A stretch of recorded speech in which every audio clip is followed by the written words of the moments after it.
If you've ever needed to check the email address connected to your X account, formerly known as Twitter, this video will walk you through it step by step in a simple and safe way. Whether you're trying to confirm the email on your account, update your security details, or just make sure everything is correct, this is the fastest way to find it. And if this tutorial helps you out, don't forget to hit the like button and subscribe for more quick software and social media tutorials like this. Let's jump right in. First, open the X app or go to x.com in your browser and make sure you're signed into the account you want to check. Once you're on the home screen, look for the More option in the left-hand menu. On mobile, you may need to tap your profile icon or the menu button first. Click or tap More, then open Settings and Privacy.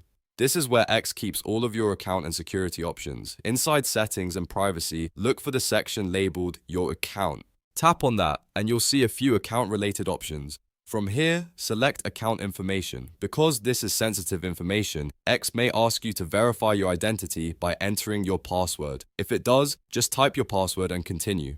Once you're inside Account Information, you'll be able to see the email address linked to your X account. This is the email currently registered to your profile, and it's the one X uses for login, security alerts, and account notifications. If you're checking this because you want to update it later, this is also the exact place where you can confirm what's already on file first. If you don't see the email immediately, make sure you're looking at the correct account and that you completed the password verification step if prompted.